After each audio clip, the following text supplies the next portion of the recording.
Hello and welcome to the Keystone Kickoff Show. I am Jim Galante along with Thomas Frank Carr. T. Frank coming off a 31-0 shellacking of Iowa. These Penn State Nittany Lions, they're a quarter of the way through the season now, undefeated, and as impressive a victory as I think I've seen in years from this team. What do you think?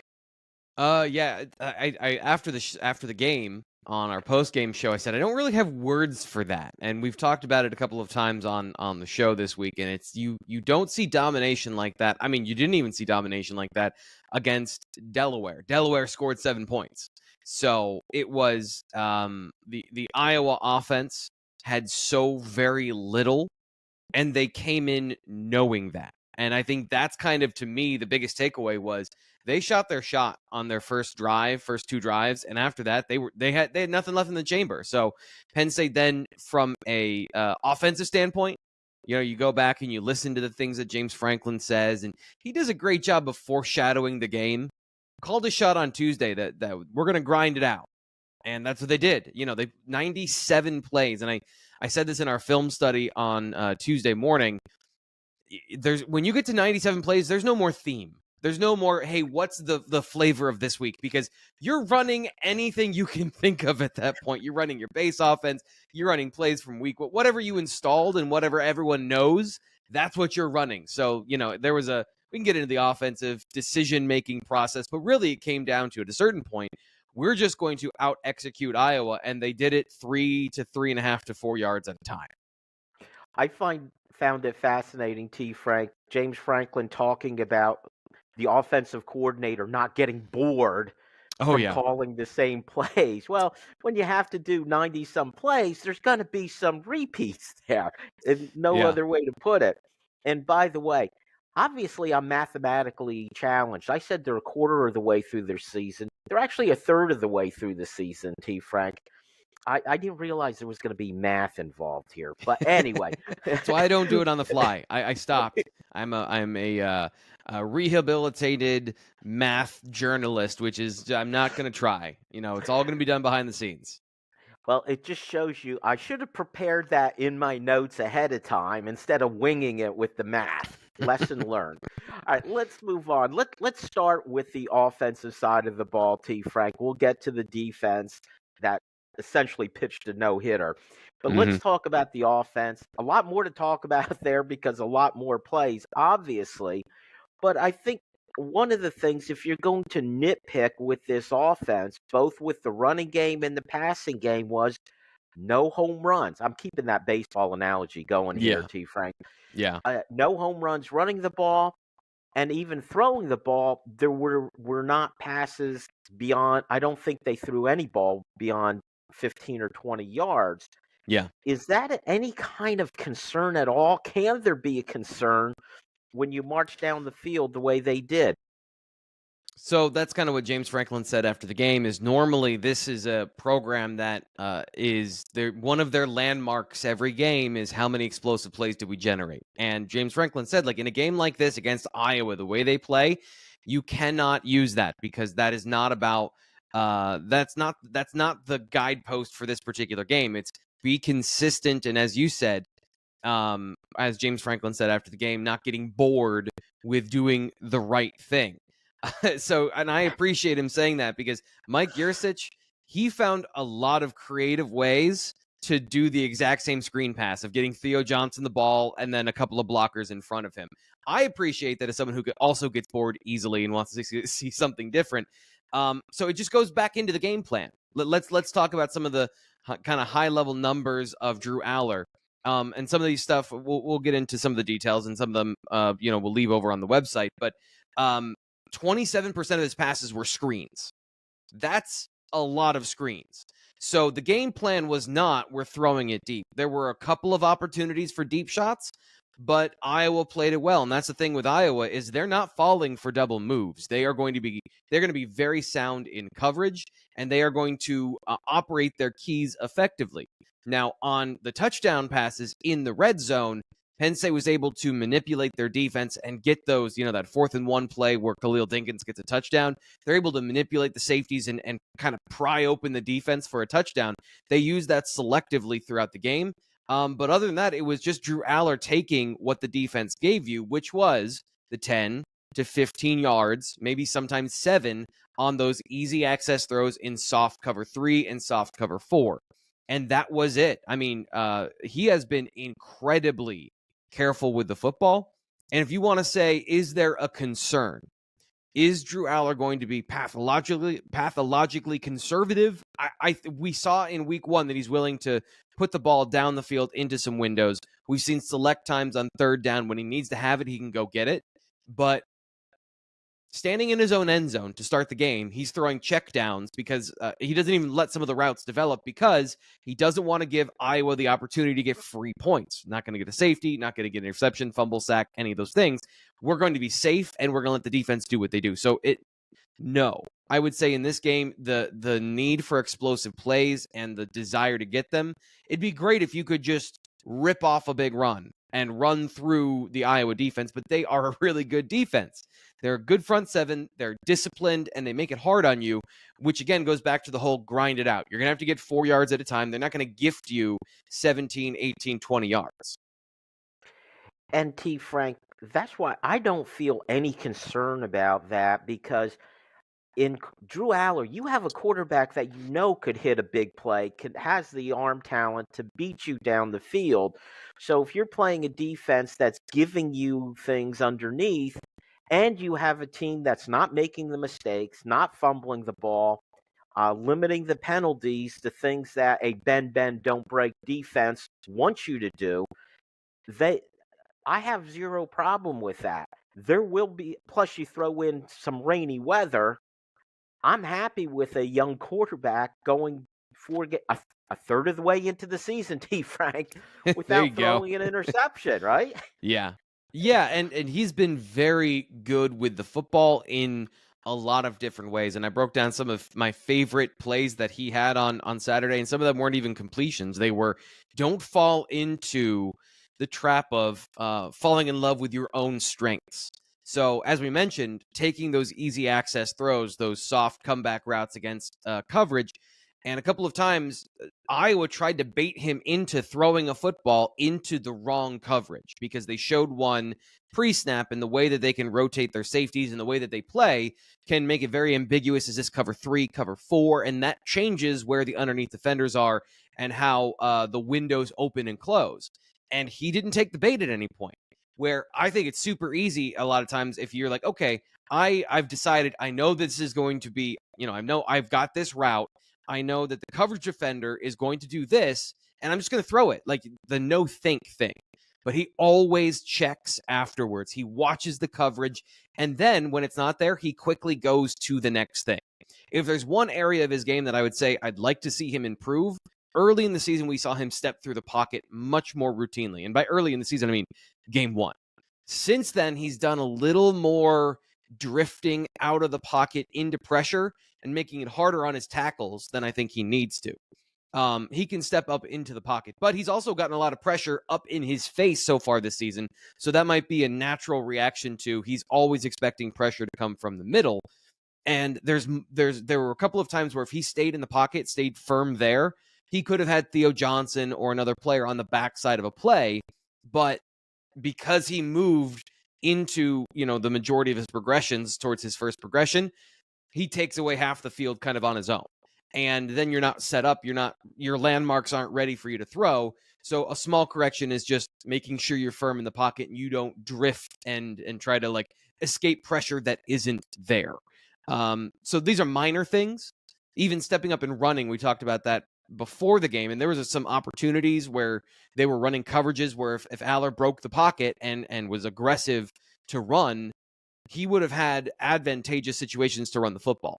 But I think Iowa did a great job of keeping their rush lanes and I keep using the word smush, but they just smush the pocket and reduce the running lanes on the interior. And he's not a guy that's going to bend out and run outside a whole lot. So they did a good job of taking those things away. So really, it's just minor decision making.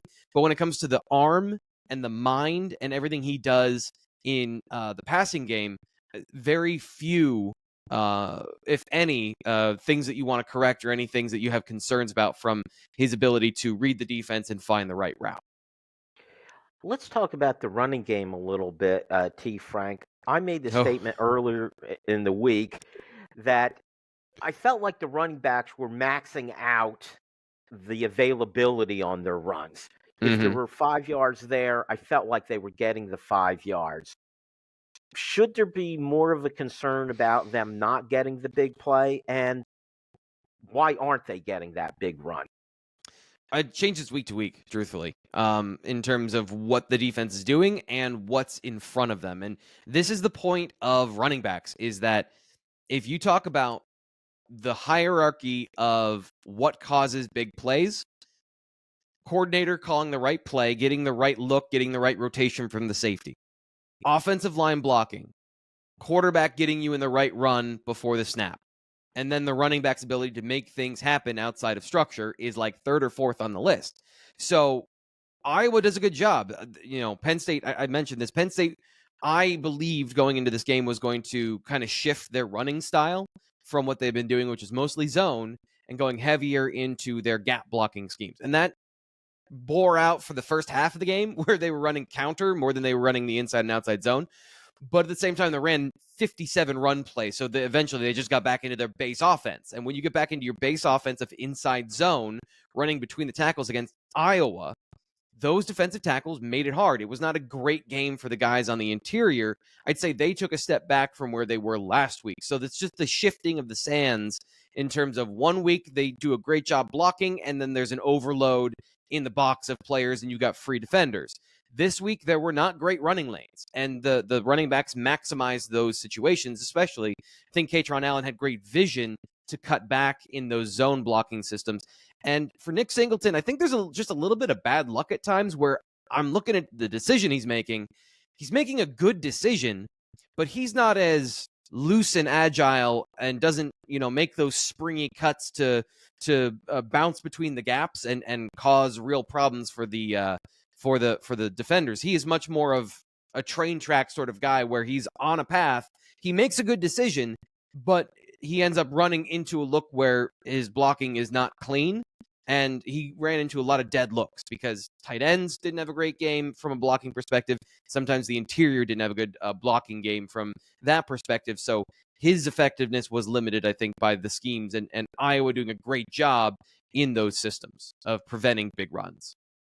Okay, T. Frank, that's the look at the offense. Stick around. Quarter number 2, we'll go to the other side of the ball. We'll check out Penn State's defense. Stay tuned for that. Hey, it's T. Frank. Do you suffer from sleeplessness, anxiety, stress, maybe chronic pain? If you have any of these symptoms, that makes you like the rest of us. And one of the ways that I deal with that, and I've told you for a long time here on the BWI YouTube channel, is that I struggle to fall asleep and stay asleep at night. And one of the things that's helped me is rogueshop.com and their THC gummies. They are non-habit forming. I've never had a problem with stopping taking them or starting taking them or anything like that. You just take them, and before you go to bed, help you fall asleep, help you stay asleep. When you need to go, shh, brain, calm down. That's what it helps me do. Maybe you have chronic pain, though. They have some salves and some other things infused with THC, something that's been proven to abate pain symptoms. You can go to rogueshop.com and get more information about all of that stuff. Again, I'm just here to tell you about how it's helped me, but if you want the real information about how THC and CBD can help you out, go to rogueshop.com, and when you do, use the promo code BWI. You'll get 10% off your first purchase at rogueshop.com. Again, tell them that T. Frank sent you from the BWI live show, and use the promo code BWI so you can get 10% off at rogueshop.com.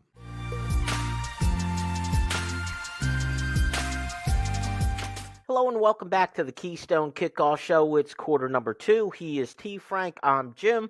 We're talking about Penn State's 31-0 whitewash of the Iowa Hawkeyes last Saturday night. Quarter number 1, we talked offense. Quarter 2, we're going to be talking defense. But I have one last offense question for you, T. Frank.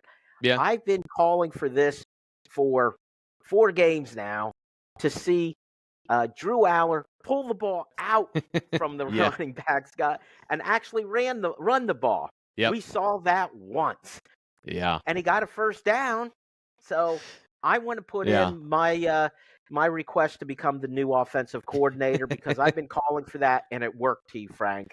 Yeah, I talked about this in the film study as well. If you look at the difference of how the running game operates when Bo Pribula's in the fourth quarter, and it is the fourth quarter. So let's start with that and say that I know Iowa's starters were in at that point still, but it effectively broke the defense when Bo Pribula was in because they've been playing all game. They've been practicing all week for a non-running quarterback. And then Bo Pribula comes into the game and turns everything on its head. And the way they've been playing their gaps, the style of how attacking and aggressive they were downhill is because they don't have to worry about Drew Allar pulling the football. And we've said Illinois last week and this week, there was a couple of plays where Drew Allar, kind of throws his hands up in frustration of, I read the read defender correctly and I gave the ball. And it's because the read defender, he takes 2 steps and plants and is turning towards the running back because he knows Drew Allar isn't going to keep the football.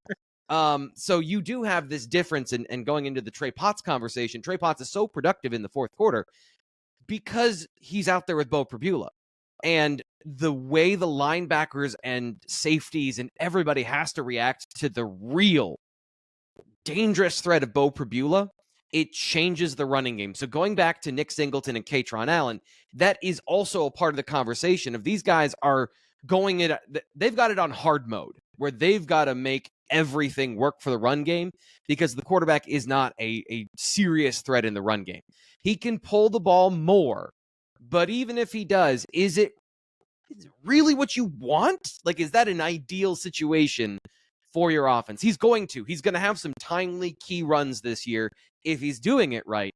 And he does have to do that. But they've been able to get away with, again, grinding out the run game of running into these hard looks and asking their offensive line to block perfectly in these situations.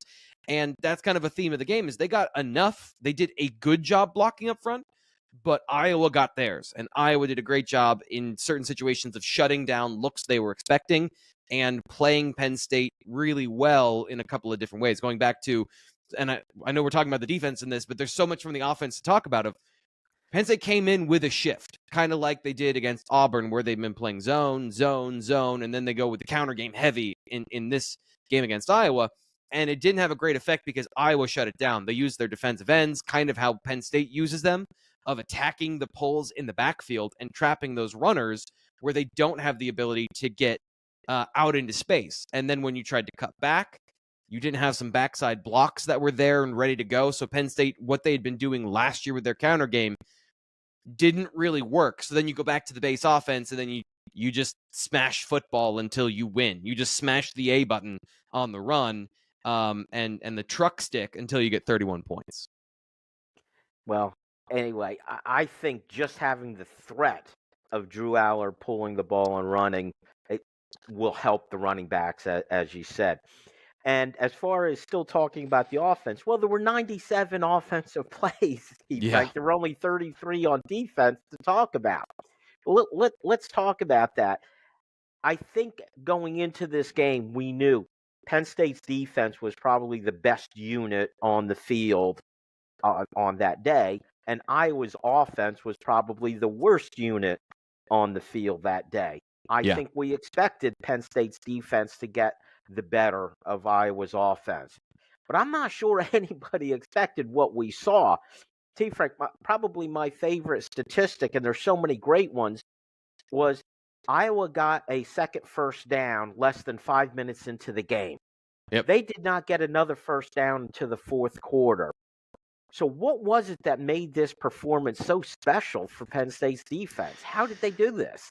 It starts up front, but it also starts with Iowa. And this is where, I talk a lot about run schemes. And first off, as much as I like the passing game, I know more and I feel like I'm more comfortable with run schemes. And that is the bedrock of a lot of offenses is what are we doing up front to run the football? And then especially with a team like Iowa, everything is built off of that. Run the football inside, stretch play to the outside, play action bootleg off of that. It's the exact same formula every single year. And this game, it wasn't. So you go through their play selection. First off, much more pass heavy than you would expect from an Iowa team early in the game. And they were doing a bunch of things, a bunch of misdirection and a bunch of run schemes that were atypical of what they've done either so far through the season or in the history of Iowa. So they come out and they run 0 inside zone, which is basically saying the sun didn't rise over the cornfields that day. And that was, to me, telling of this is a desperation attempt. They were trying early in the game to sting Penn State with these misdirection plays, a shovel pass to a tight end, anything they could do to generate and manufacture big plays through deception, because they knew they couldn't run the ball on the Penn State defense. I'm going to say that again for Penn State fans that are still scarred by all of the games you've seen. Iowa, with the yellow jerseys, the yellow, white, and black, they came into the game knowing they could not run between the tackles on the Penn State defense and the linebackers and the defensive linemen up front. So everything was built off of a weakness that is typically a strength. And when they don't have that, and you lose Luke Lachey, the 85, their number one receiver at tight end, and also their number one receiver, their number one deep threat, the guy that they schemed the offense around this year, they had nothing on offense. They had no options. Ragaini, the slot receiver, he was their number one target. And after they threw the ball to Eric All about 6 times on short passes, the offensive game plan was over. Like, they had reached the end of the things that they could do. So when they didn't get a safety against Penn State, when they had them backed up on the 1-yard line, and they didn't get any points off of that early drive, they fumbled that ball with the turnover early in the game. That was it. That was the end of their offense. And from there, Penn State shut down everything they tried to do. They finally got to their base offense in the third quarter, which was probably their 8th or 9th run of the game. Basically, they haven't run anything. So, when you talk about what was their game plan, I don't think we know what their game plan was, because it was non-existent. They ran 33 plays. The last part was, and this is hilarious, go back and I just watch the number of screen passes that they tried, because Penn State has an aggressive defense with aggressive defensive line. And the number one way you stop an aggressive team is you throw the screen, right? Got to get that screen. They tried all game to throw one measly screen, and it worked 0 times. So, yeah, that was the game plan, and none of it worked. I'll tell you what, you mentioned some of the Penn State fans who might be frustrated with the run defense. Just do this. Imagine, Penn State fans, that you're an Iowa fan. Imagine what that feels like this week. T. Frank, also in talking about the defense, we saw something that I believe you've been calling for, which is we had 3 defensive ends in at the same time. Yeah. They moved one of them, and it turns out it was Chop Robinson they moved to the inside. Yeah. I think we could label that experiment a success. Yes, and James Franklin called it matchup dependent. So just the third down package is going to shift as to the personnel on the field by week, I imagine. This is something we talked about in the preseason, and just as a refresher, we talked about the fact that Zane Durant was the guy that was playing nose tackle in this 3-down front for the Nittany Lions through all of last year. And you've got 3 defensive ends that are NFL caliber. Some of them probably in the future can lead a pass rush. How do you get all those guys on the field? Well, this matchup specifically has everything to do with the middle of the Iowa offensive line and their pass protection unit. They're down to their 3rd string running back, and their center is 290 pounds, and it's proven on film that he's not strong in pass protection, where he can get bull rushed and he can be pushed into the pocket. So instead of getting a big defensive tackle, they went with their most explosive, strong rusher who has, that speed to power, and that was Chop Robinson. So they lined him up over the center. And it's funny, it had to get into the 3rd quarter before he actually got a rush over the center. They lined him up, in the A-gaps to start, and then they would loop him around, and they would try and get some easy pressures that way, and it didn't quite work. So they just skipped that, and they had him go straight through 65 Logan Jones to get Adisa Isaac got the sack, but it proved the point of they can dominate through any of the gaps. We talk about the edge pressure, but Penn State has an ace up their sleeve where if you double those guys, Abdul Carter's going to lead the team with 9 pressures. So in this game where he was used as a quarterback spy, then the defensive ends got after it. So it's the versatility of the personnel that is going to give Penn State, kind of like on offense where you can go 10, you can go 12 personnel or 11. They can go 3 defensive ends, they can go 4 defensive linemen. They can do a bunch of things really well and present challenges for a defense if they see, or an offense, excuse me, if they see a weakness that they want to exploit. And that was really fun to watch because it's creative and it's dynamic.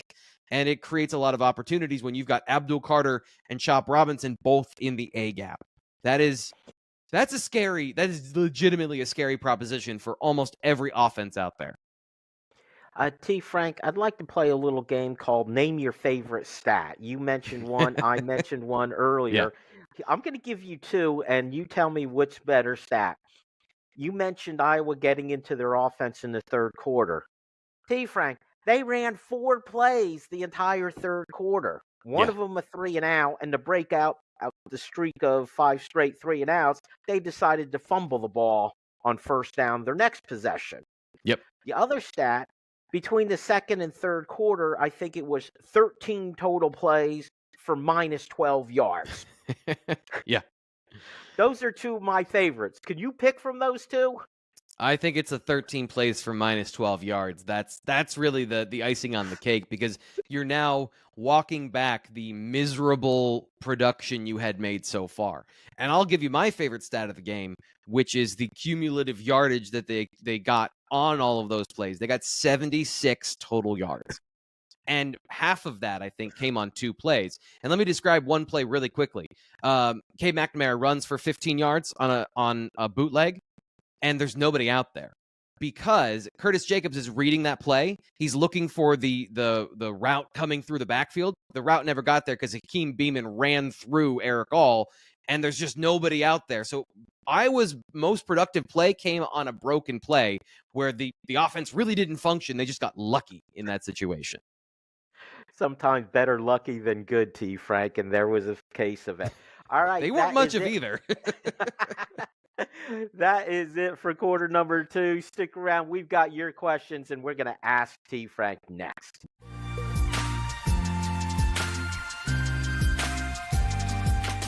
Hello, and welcome back to the Keystone Kickoff Show. It is quarter 3. You know what that means. It's time to ask T. Frank.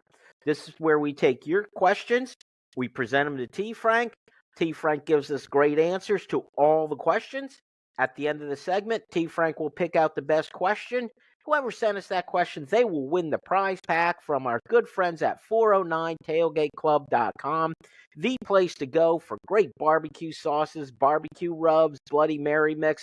Check it out. That's 409tailgateclub.com. Mr. T. Frank, you all ready for the questions? Yep, let's do it. All right. By the way, if you want to send in a question, all you got to do, download our app, Keystone Sports. That's Keystone Sports. You'll see the Ask T. Frank and Ask Andy question. You can send in your questions. Let's start with David in Lancaster, who says, what's your overall take on the offense 4 games in? By the way, T. Franks, that's 1/3 of the season. On one hand, it's a dream start with at least 30 points each game, consistent long drives and no turnovers. Allar barely playing fourth quarters and only 2 sacks. But conversely, the explosive plays in both the passing and run game are missing. Drops with the wide receivers and running backs seem a step off from last year. What do you think, T. Frank? It's good. It's a excellent start and it's a great baseline. Not having Trey Wallace out there, I didn't believe would have such an impact, but it does. He in the first game showed that he was a reliable target to go off opposite of Keandre Lambert-Smith and to generate, quality receptions and moving the chains and let Drew Allar do what he does, which is take those easy throws. The run game, I'm torn because part of the conversation here is teams are not allowing Penn State to throw the ball deep. In 2 of the games that we've played so far this year against Iowa and against Delaware, there's been basically a picket fence across the back of the field where there have been very few deep opportunities. Against West Virginia, they had some. And in subsequent games against Illinois, they had some opportunities and Drew just didn't hit them. So the explosive passing game to me is there when it needs to be there. And the running game has been efficient this year. It has been from a base level. The offensive line, I think, has done a better job than in years past of executing their assignment and not getting beat a lot. Even in this last game where I thought JB Nelson played maybe his worst game in as a run blocker, these were plays where he's got a good block and then he falls off at the last second. And he's upset with himself because he knows like he should have had that block. It should have been a spring for a big play. Kaytron Allen is there. I thought early in the season, he was pressing. Last game, very impressive with his ability to see and to cut back and make those plays. Nick Singleton is going through the growing pains of, I'm going to hit the right hole. I am going to run where I'm supposed to, where the offense dictates I go. But again, the blocking isn't always perfect, and he lowers his head for 5 yards. You would like to see a little more special out of Nick, where it's like, okay, that's not here, and a little bit quicker recognition of that's not here, so I'm gonna GTFO. I'm gonna bounce, literally bounce. But you don't want him bouncing too much. There's always this fine line of last year he was bouncing too much. This year he's trying to be the good running back that does the right thing. So it'll come. And that'll be a part of the growth journey for him this year that we saw when he was when he was that nice balance of the two last year. He was very dangerous. So they got plenty of time to work it out. And they also have a couple of things that aren't available right now in the passing game. Dante Cephas is getting more comfortable. Trey Wallace is going to come back from injury. So I think there's going to be a lot more to come from the offense. I think that's a good way to put it. Okay, let's go to Alan in Waynesboro, who says, "Hey, T. Frank, it appears to me that the team tries to share the load evenly between Kaytron Allen and Nick Singleton. Mm-hmm. Can you evaluate the differences in the running backs and how you might use them situationally rather than just trying to balance the load?" So it's interesting. I made this comment. You didn't see Nick Singleton, a guy who was a preseason All-American, I think, until 5 minutes in the first quarter because of the way that the offensive flow worked. And it's not odd for this team, but it was one of those situations where you look up and you recognize that. But I don't think that there's I wouldn't say that was a mistake by anybody because they went 3 and out, and then Kaytron Allen came out for another series because they went 3 and out, and he got one opportunity to run the football. Kaytron has, I think, that it's not any different than last year. Kaytron Allen has better vision.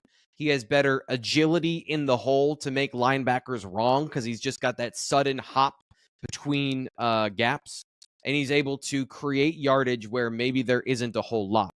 Nick is a linear football player. He's gotten better at lowering his pad level. He's gotten better at running through his pads. But he's an upright style runner, and he does not have, just look at the way he's built. He is more tall, upright. He's got narrower hips, higher center of gravity. So he needs to, and they are tailoring, I think, a lot of this stuff for when it works for him to be explosive in the outside zone, in the counter game where he can hit a hole and run.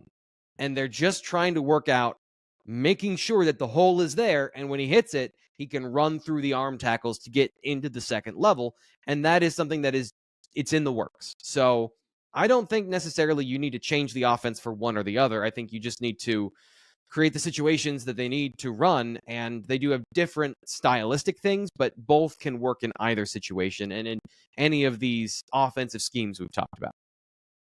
So you don't think that there's, a down in distance where this is better to have Kaytron Allen in versus I don't think so. Nick Singleton. And also, you don't want to give those tells. You don't want to say, okay, Nick is in the game, so they're definitely running one of these 3 systems, or they're definitely going to run with him in the game in this situation. You create tells that way. So you want to have your offense as balanced and as unpredictable as possible. So run everything with both guys. Okay, let's go to Doug in Wellsboro, who says, "Why do they continue the Caden Wallace experiment at tackle? Why can't he be moved to a guard position, T. Frank?" Because they've got a lot of good guards. They've got a lot of good guards, and here's the thing, is like, I understand the historical perspective, and I have been a part of the conversation of Caden Wallace is struggling at tackle. But have you watched this year? Have you got the updated information? And maybe that's, again, on me for not communicating that. Caden Wallace has been great so far. He did not in the game against Iowa. I think he gave up one pressure, and it wasn't like a bad pressure. He's got a very good season profile, and he's one of their best run blockers. He is big, physical, and he's one of the few people on the offensive line that consistently is moving guys out of gap. So the next thing isn't the best thing. I've seen a little bit of Drew Shelton at right tackle when he came in the Delaware game, where I think Caden just had some mental lapses. You know, he had some gaffes in that game, and he wasn't good. But every other game, he's been very good, and he's moved guys off the ball. And the next thing isn't the best thing. In fact, I think Shelton, if you were to put him in the game full time, you would be very unhappy with the results. So has Wallace faced an elite pass rusher yet? No. Has he shut down everybody that he has faced so far this season? For the most part. Again, the game against Delaware, that was not a good game. But every other game, I'm looking at the numbers here. 2 games so far, 31 and 28 pass blocking attempts, 0 pressures allowed. Part of that is the quarterback and getting the ball out quickly and some of these short area depth of target things. But he's also playing better. And we need to have an updated conversation that Caden Wallace is not a weakness on the offensive line.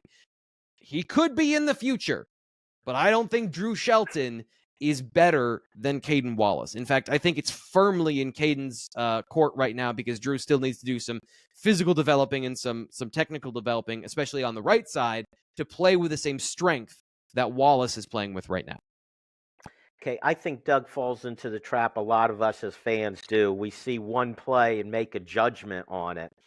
All right, let's go to Nick in Harrisburg, who says, who would be harder to replace on the coaching staff, Juwan Sider or Manny Diaz? Ooh. Jaywan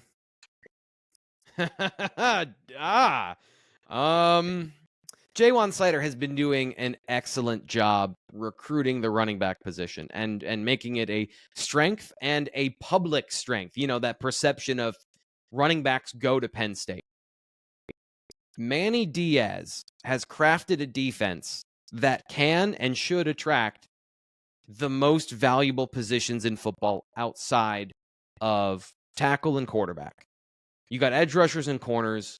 I love the way they use safeties. I think safeties are super underrated. College and in the NFL, especially in the NFL, they don't value safeties the same way because they are preventative instead of something you can use aggressively. And corners are super valuable. And, you know, Terry Smith deserves so much credit for what he's been able to do at recruiting that position. But the defense and the way they play and the style and the brashness and the ability, Manny Diaz has changed the vibe of the Penn State defense. And that's hard to quantify. And I think it's a very short window that he's done this in. So, like, we don't have the negative years of maybe the young corners next year don't play to the same level and they give up more explosive plays. And suddenly the shine comes off again, like it was at Miami, where he didn't have the talent the last couple years to run his system. He's got the talent here, and you see the system, and it is fun. And that's a game changer. So I'd have to say Manny Diaz. But I also feel very uncomfortable not saying Jaywan Sider because he's done such a phenomenal job over so many years. And it just comes down to the added value of coordinator and positions affected, I guess. I'm with you on that one. Manny Diaz has had such a positive effect on this team. Let's go to Steve in Columbia, PA, who says, it is T. Frank. It's impressive your in-depth analysis of Penn State football. How many hours a week do you spend on your work? And this is coming from a guy who retired at the end of July. I think Steve just wants to stick it to the working man there by saying he's now retired, T. Frank. So it's a lot. So let me give you an example. After, not this past game because it was a night game and I was working until like 1:30 in the morning. I got up at 8. Most times on Sunday, I'll get up at like 5:30 in the morning and then I'll be working until 9 o'clock at night. And then I'll get up on Monday and I'll do a live show. Like yesterday, I did 3 or 4 videos. So I'm guessing it's somewhere, I've never tracked it, but it's somewhere in the realm of 80 plus hours a week, 85 hours a week. And that's also like including some work that I do in order to get the work I need to do done, if that makes any sense. Of like, you know, getting all of the I's dotted and T's crossed so that I can get to watching the film, breaking it down, and doing a bunch of other things. So like it's a lot. It is a lot. But I'm also so afraid of being wrong that I'm not going to stop. Like it's something that I have to do in order to do. And hopefully what I do is bring you accurate, insightful, and entertaining information about Penn State football. So I appreciate you asking. From the Penn State fan perspective, T. Frank, all your work is appreciated. That is it for quarter number 3. Stick around, start at quarter 4. T. Frank's going to name a winner. Stay tuned. Are you a company that is passionate about athletics and wants to tap into the Penn State sports community? Maybe you're a community organization in State College, Center County, Pennsylvania, or even planet Earth. Are you interested in growing your brand and leveraging our YouTube and podcast platform? Or are you just a person that has some money to spend? If you're any of those things, or something I didn't bring up just now, consider advertising on the Blue White Illustrated YouTube show. We have a dedicated and passionate audience that is just waiting to hear from you. Through me, talking about your business on the show. That's how we do it. So if that sounds like something you're interested in, email Michelle DeLee Hamilton at michelle@comanpub.com. That's michelle@comanpub.com. We're waiting to hear from you. Through me, talking about you. Again, that's how we do it.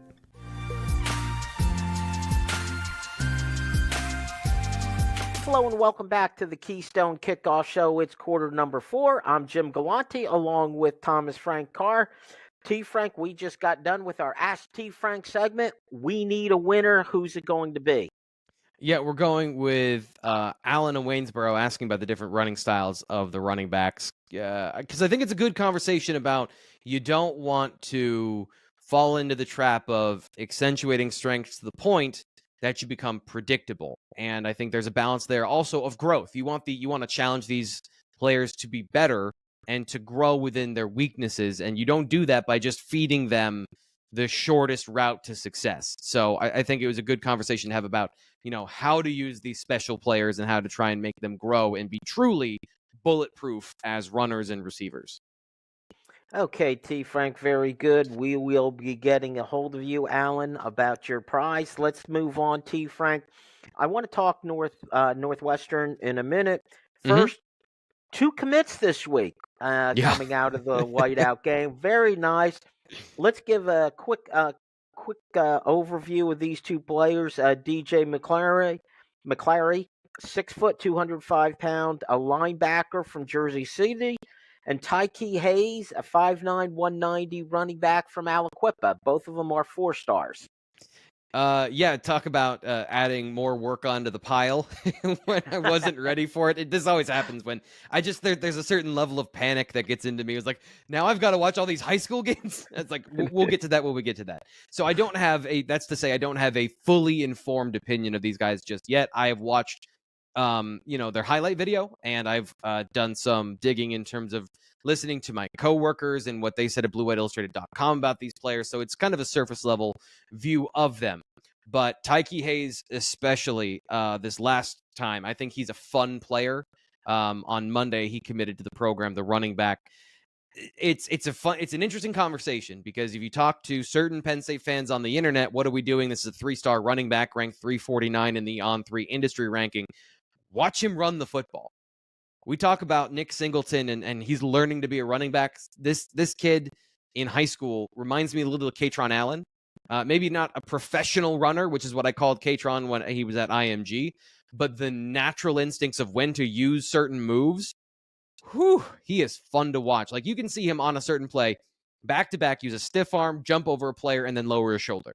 So, like, he has this idea of when to correctly use these moves at the high school level. And again, it's the high school level, so you can probably use any of them and they work. But that combination of breaking tackles and falling through contact and getting extra yards is incredibly valuable. Speed isn't there, but if Penn State has recruited him and has accepted his commitment, they think that's going to improve. And even if he's not a burner, we're talking about a guy that's going to get extra yards after contact and create the environment of positive yardage and continuing to move chains for the offense. And then breaking a tackle is breaking a tackle. Like that, if you can get extra yards after contact, that is, you're generating positive yardage for the offense. So that's an area where I think he's very strong, and there's a lot of physicality, strength in his profile, and I think he's only going to get bigger and stronger in the Penn State weight program. So this could be a really hard dude to tackle later in his career, and then as fast as he can get is going to increase his profile. So he is a 3-star for on 3. I could see him ending as a 4-star, but I could also see him being a 3-star because he's not, the testing metrics aren't there, but significantly outperforming that because of all of the things he brings from an intangibles perspective at the position. Very good. And McClary, the linebacker? Kind of in a similar mold, fast, I would say. The difference is he pops off film. He also he hits so hard. He's fun to watch. Like, just go watch his highlight film. Both these guys are super productive at their high school levels, and McClary is a quarterback, kick returner, punt returner, linebacker, edge rusher. He is just everything for his team, and it shows. I love his patience and vision. So you talk about a lot of times super athletic players, they can pull themselves out of position because they're not playing football. They're just faster than everybody, and they get to win because of their size-speed combination. I love the way he sifts through things with his eyes. He's patient, and then he explodes to the football, and he gets there in a hurry. And when he does, he creates an impact. So not the tallest guy in the world, but again, built. Super built player. He's going to be an outside linebacker. He is on the pantheon of Penn State linebacker prospects. He's not up in the Abdul Carter, Micah Parsons stratosphere of athlete, but he is well within the parameters of this dude fits in the Penn State football linebacking room. And, again, talk about instincts and some of the things that you can, height, weight, speed doesn't give you. He's got those things plus good speed. I'd say good, bordering on very good. And then the strength and just like, he's thickly built, and he's got a good frame where I think he can get up to the right size, that he can be versatile for Penn State. Maybe could play Mike. Definitely, I think, a will. And that's really what Penn State, that's what they want. They want to get a guy that can play either outside linebacker position and eventually be the will on the team, because that's where they want as many of those guys that have explosive, multidimensional linebacking ability as possible, because that's really what makes the engine go. So a guy that is a 4-star prospect, top 10 at his position. So very good get for Penn State in 25 and in New Jersey, which is a big deal too. Okay, T. Frank, let's move forward. Let's do a quick look ahead to Northwestern. First off, they're a 26-point underdog for a reason, but I know you've watched some tape on them, at least on the Northwestern offense. Yeah. What could we expect to see from them?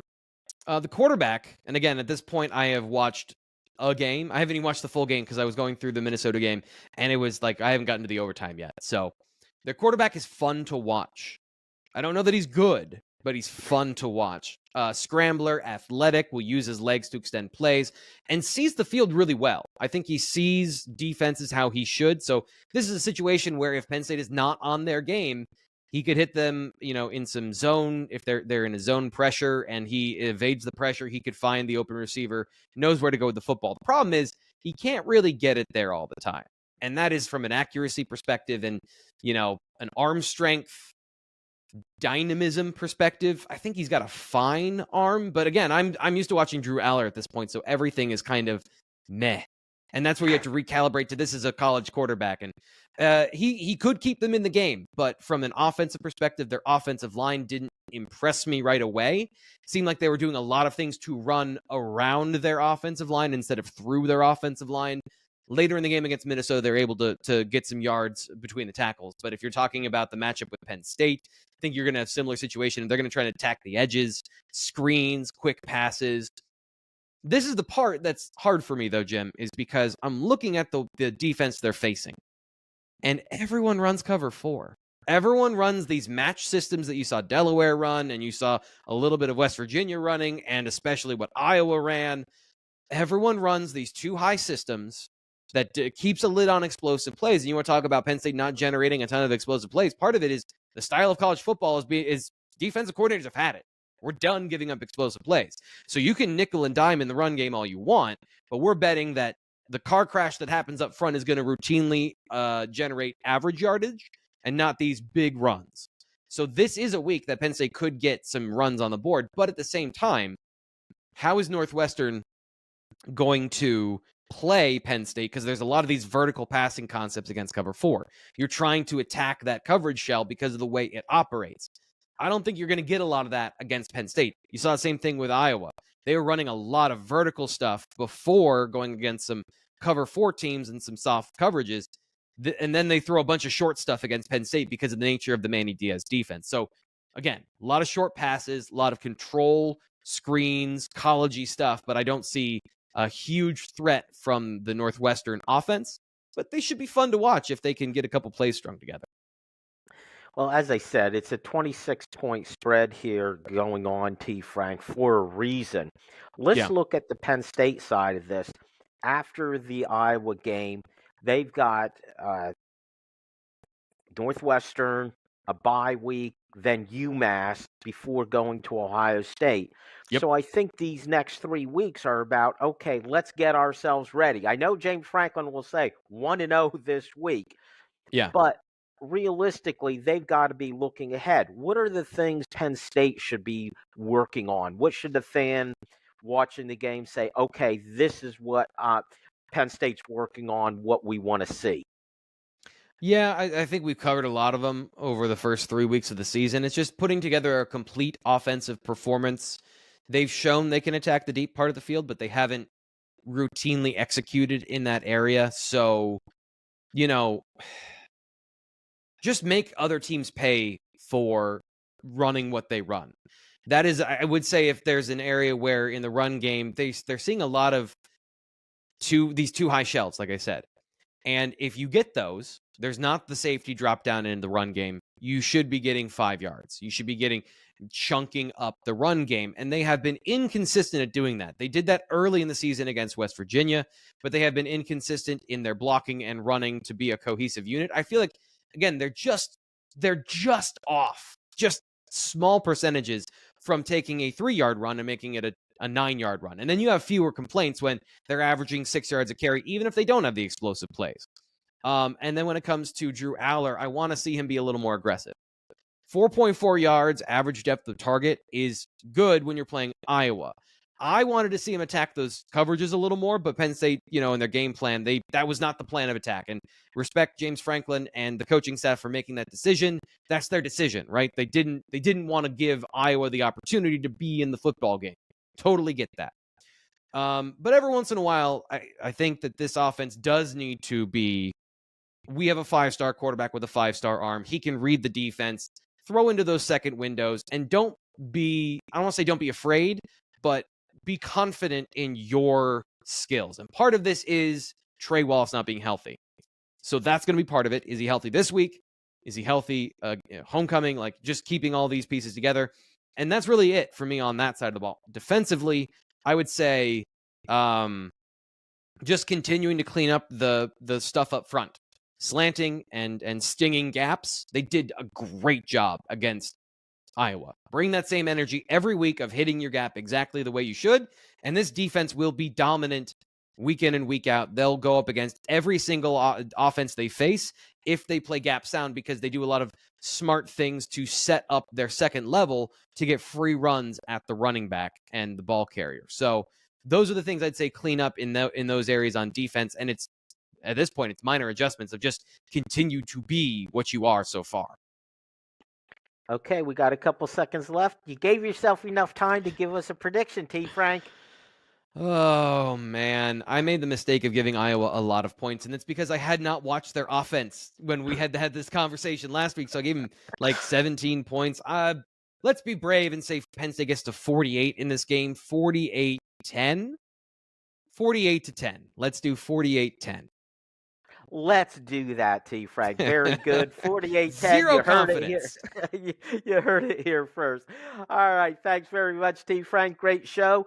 Thank you all for listening. Make sure you join us next time on the Keystone Kickoff Show.